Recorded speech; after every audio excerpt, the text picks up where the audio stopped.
Some people inherit houses. Others inherit silence, disappointment, and a long list of things they'll never be good enough for. My name is Aaron Blake, and I never thought a piece of real estate could break my heart. But when your own mother looks you in the eyes and says, "This was never really your home, it's always been Jason's," it cuts deeper than any eviction notice ever could. I grew up in that house. A modest, 3-bedroom colonial on Willow Creek Lane. White siding, blue shutters, and the same creaky floorboard on the upstairs hallway I used to tiptoe over every Christmas morning. Every wall held a memory. My childhood drawings still faintly visible in the attic. Dad's carved initials on the porch rail. The tulips Mom planted with me in the garden right before she stopped coming outside altogether. But none of that mattered the day I got the letter. It came in a plain envelope. No call. No heads up. Just a notarized property transfer. From my mother, Evelyn Blake. To my younger brother, Jason. No explanation. No discussion. Just one note scribbled in the margin. "It makes more sense this way. You wouldn't have stayed here anyway." She was right. I wouldn't have stayed. But that house? It was never about staying. It was about belonging. And once again, I was being reminded that in my own family, I didn't. Jason was her golden boy. The one who just needed a little more support. The one who racked up 3 failed startups but still got bailed out every time. And me? I built a real business. I paid off my student loans without help. I showed up for every holiday, every family emergency. But I wasn't loud about it. I didn't beg for praise. And maybe that was the problem. I called her once. Just once. "Mom, why would you give him the house? You know what it meant to me." Her response was ice. "Jason needs stability. You've always been independent. You'll figure something out." She hung up after that. I stood outside the house that weekend. Jason had already moved in. Beer bottles on the porch. A motorcycle parked where Dad's rose bush used to be. I didn't knock. I didn't cry. I just stood there and made a quiet decision. If they didn't want me in that house, then one day, I'd own everything around it. And they'd have no idea until it was far too late. Some people scream when they're hurt. Others go silent. Me? I build. Not out of rage. Not even to prove a point. I build so that one day, the people who erased me have no choice but to walk on the ground I own. 3 weeks after Mom handed over the house to Jason, I stopped visiting. No more Sunday dinners. No more birthday cards. No texts. Instead, I began watching real estate listings in the Willow Creek area, quietly, obsessively. At first, it was just curiosity. But then I saw it. A foreclosure sign 3 doors down. 3 bedrooms. 2 baths. Peeling paint. Overgrown backyard. A fixer-upper if there ever was one. But the price? $62,000 below market. I didn't think. I called my agent that night. Buy it. All cash. No contingencies. Don't list my name. Within 30 days, I owned my first house on the block. And nobody knew. Not Jason. Not my mom. Not even my cousins who still lived nearby. I set up an LLC, Blake Street Holdings, nothing flashy, just functional. And with every rent payment from the quiet, kind couple I leased to, I felt something I hadn't felt in years. Control. That first buy lit a spark. I started scanning every morning before work. Tax liens. Auctions. Probate properties. Whisper listings. You'd be amazed what people overlook when they assume you've disappeared. By the end of that year, I owned 4 homes on that same street. 2 rentals. 1 flip. 1 sitting empty, waiting for the right moment. All under the radar. All perfectly legal. All completely mine. At family gatherings, Jason would brag about managing the house. It's a lot of responsibility, you know, he'd say, sipping wine he couldn't afford. Yard work, neighbors, taxes. I smiled politely. The neighbors he mentioned? Half of them were my tenants. The taxes? He had no idea he was living in a house flanked by a woman he believed was gone. But I wasn't gone. I was planting flags. 1 deed at a time. And my favorite part? They still had no idea the ground beneath their feet was slowly changing hands. Jason never was the handy type. Growing up, he couldn't change a tire, fix a faucet, or mow a lawn without needing help. But Mom always said he was too smart for that stuff. So when she gave him the house, I knew exactly what was coming. Not a home. A burden. It started small. A broken gutter. A dead patch of lawn that kept spreading. A door that wouldn't close properly. Stuff every homeowner deals with, especially in older houses like the one we grew up in. But Jason? He didn't fix things. He ignored them, or worse, tried to YouTube his way through jobs better left to professionals. The neighbors noticed. I noticed. Because one of those neighbors, the sweet retired couple across the street? They were my tenants. "Hey Aaron," Mr. Reed texted one morning. "Just so you know, your brother's letting the place go. Roof's sagging bad. Real eyesore now." I didn't respond right away. But I drove by that afternoon. And there it was. The porch Dad built with his own hands was warped.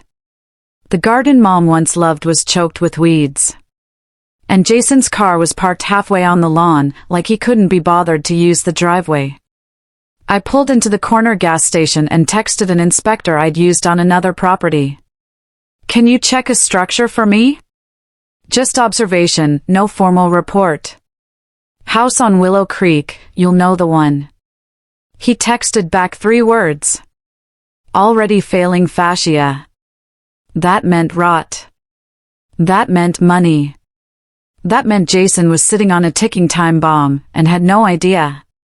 2 weeks later, I saw him at a cousin's birthday party. He was holding a beer, laughing loudly, telling anyone who'd listen. Managing the house is exhausting. I'm practically a landlord now. I smiled and sipped my wine. Because what he didn't know? The property 2 doors down, the one he'd called the neighborhood junker? I'd just bought it in cash that morning. I already had a contractor lined up. And when it was renovated and flipped, its value would set the comparables for the street. Including his house. Real estate isn't just about ownership. It's about leverage. Timing. Silence. And Jason? He was running out of all 3. It started with a voicemail. "Hi, Aaron, it's Mom. I was wondering if we could talk about the house. Jason's having some trouble with it. Nothing urgent, but maybe you could give him a little guidance?" She paused. Then added, almost as an afterthought. "You always were the responsible one." I stared at my phone for a long time. Funny how responsibility is only attractive once the favorite starts drowning. Just a year ago, she told me to let it go. That Jason needed a foundation, as if I was the one tearing up concrete. And now? Now I was the first call when things started falling apart. I didn't reply right away. I didn't need to. Because while Jason was letting the house rot, and while Mom was panicking over what that would do to our family's reputation, I already owned 6 homes on that street. Quietly. Legally. Fully paid for. The neighborhood wasn't hers anymore. It was mine. But curiosity got the better of me. So I agreed to meet her, neutral territory, a little cafe near the old post office. She looked thinner than I remembered. A little worn. A little softer. But still guarded. We exchanged pleasantries until she finally got to the point. Jason says the roof's leaking into the back bedroom. He doesn't have the money for repairs right now. I nodded. I see. I told him I'd help, but I'm on a fixed income. I sipped my coffee. So what exactly are you asking me, Mom?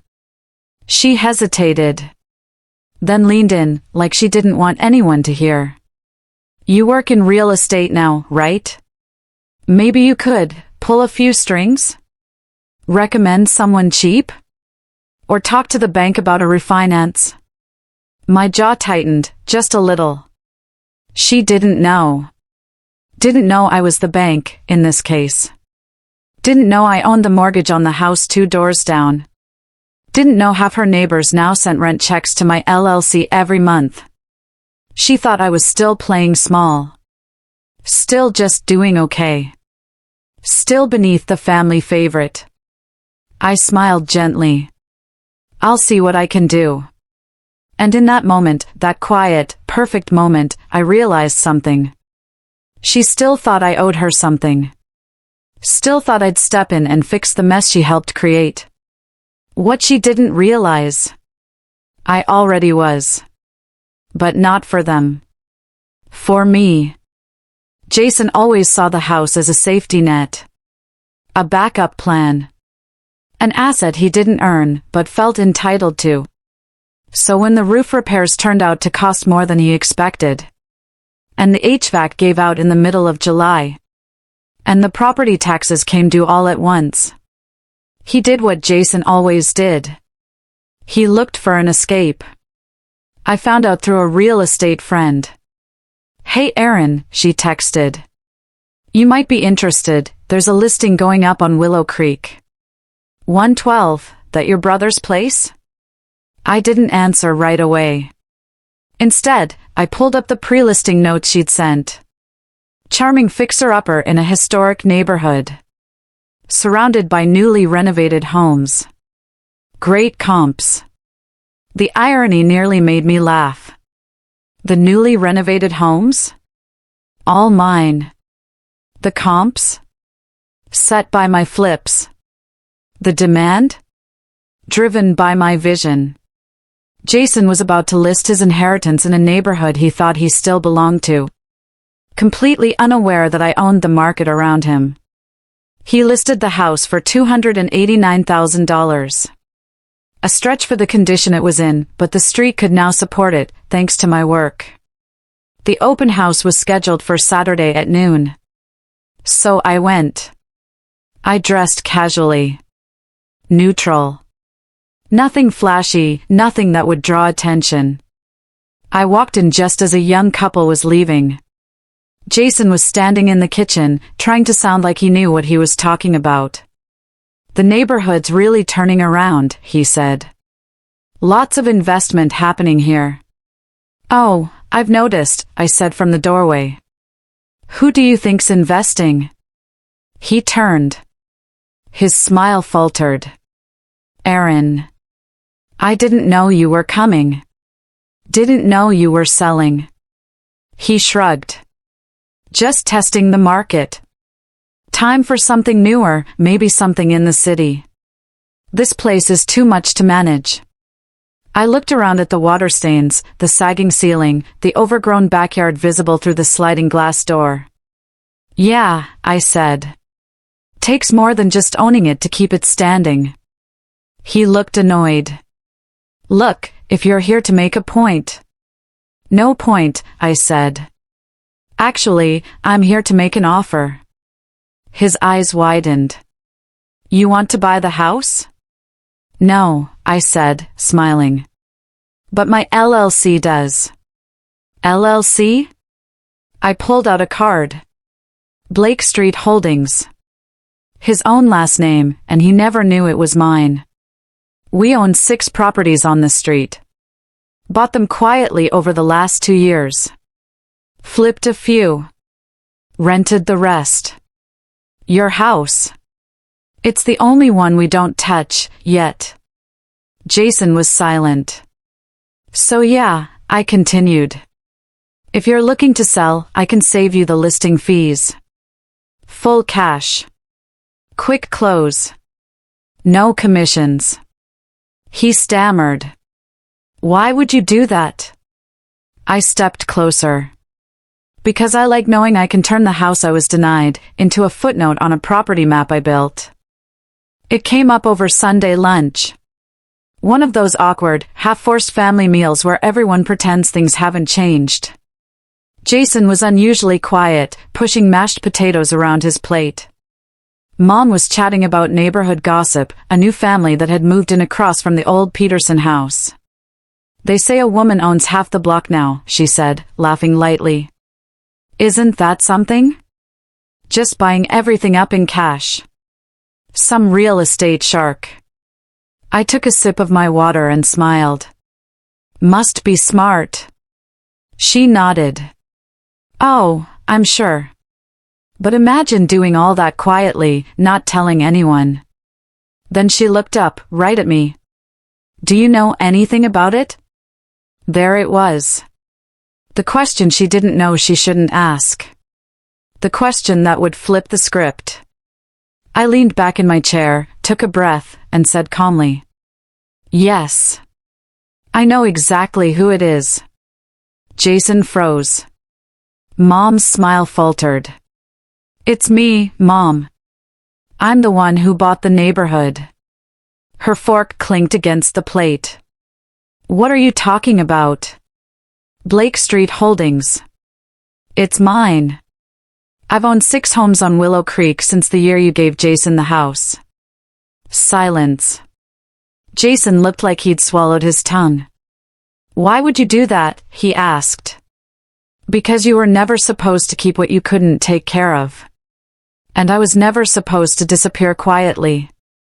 Mom set her napkin down. Slowly. Aaron, why didn't you say something? Because when I tried, you told me to figure it out.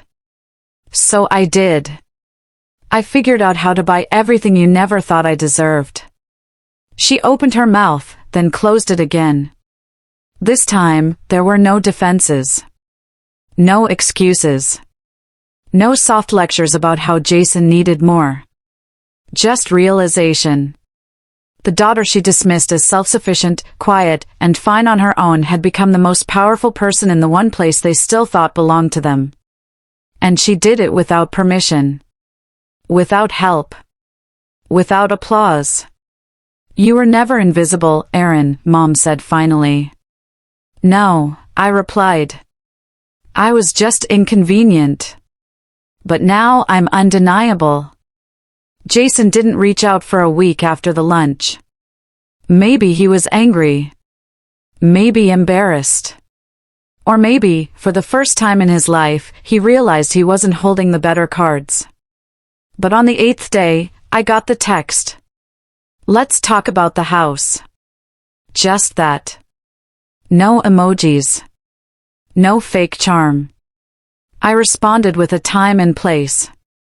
Tuesday. 10 a.m. Neutral Grounds Cafe. The same spot Mom had chosen when she asked me for a favor. Now, it was my turn to offer something. He showed up late, wearing sunglasses indoors, trying to look casual. But I could see it, the stress, the sweat, the weight of realizing he had no plan B. So, he said, sitting down. You still interested in buying the house? Possibly, I replied. But this time, it's going to be on my terms. He looked up sharply. What does that mean? I pulled a single sheet of paper from my folder. This is my offer, $185,000. Cash. Close in 10 days. You walk away debt-free. He laughed, short and bitter. That's low. The comps on the street are mine, I cut in. I own the houses that set those comps. And this house? It's falling apart. No working HVAC, water damage in the guest room, and a roof you haven't maintained in years. If anyone else inspects it, they'll price it lower. He went quiet. You don't have to take it, I added. I'm not forcing you. But let me be clear, this is a courtesy, Jason. Not a rescue. He looked down at the offer, then up at me. Why are you doing this? I smiled, not out of cruelty, but clarity. Because I want the house, sure. But more than that, I want you to know what it feels like. To need something from someone you always thought you were better than. He leaned back in his chair. And if I don't sign? Then I'll wait, I said. Because whether it's now or next year, you'll sell. And when you do, the only serious buyer on this block will still be me. He didn't sign that day. But 2 days later, my attorney called. The documents are signed. Wire instructions confirmed. You just bought your childhood home. I drove by that evening. Stood on the sidewalk. Looked up at the peeling shutters, the crooked mailbox, the front porch my father once built. And I smiled. Not because I got it back. But because I got to walk away. Owning everything they said would never be mine. The keys felt lighter than I expected. Not because the house had changed, it was still worn, weathered, and holding the ghosts of holidays long past.